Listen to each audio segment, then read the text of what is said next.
Hello বন্ধুরা, তোমরা সকলে কেমন আছো? আশা করি ভালো আছো, আমিও ভালো আছি। সবাইকে শুভ দুপুর। দেখো, একটা জিনিস দেখাচ্ছি তোমাদের। তোমাদের লক্ষ্মী জবা দেখিয়েছিলাম, মনে আছে?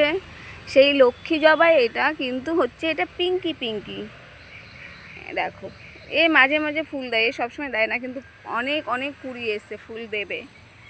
আর অনেক বড় গাছটা, দেখতে পাচ্ছ, অনেক বড়। আর আজকের ওয়েদারটা একটু একটু বৃষ্টি, মানে বৃষ্টি হবে হবে মনে হচ্ছে, বৃষ্টি হচ্ছে না। এই যে লক্ষ্মী জবা কুড়ি হয়েছে, আজকে ফুল দেয়নি, দুষ্টুমি করেছে গাছটা। আর দেখেছো কত এখানে আছে, কি বলে ওটাকে, সূর্যমুখী। দেখতে পাচ্ছ সূর্যমুখী ফুল, ছোট্ট ছোট্ট ছোট্ট ছোট্ট অনেক হয়েছে। দাঁড়াও, আমি কাছের থেকে গিয়ে তোমাদের দেখাই, না হলে তোমরা বুঝতে পারবে না। এত রোদ্দুর না, এই জন্য ভিডিও করতে খুব মুশকিল হয়। কিন্তু এই সময় আমি নিচে নামি, তখন একটু করে ভিডিও করে নিই, দেখাচ্ছি তোমাদের সূর্যমুখীটা। এই দেখো, ছোট্ট ছোট্ট সূর্যমুখী এটা। চলো টাটা, সবাইকে ভালো থাকো, সুস্থ সুস্থ থাকো। আমি না ভুলভাল কথা মাঝে মাঝে বলে ফেলি।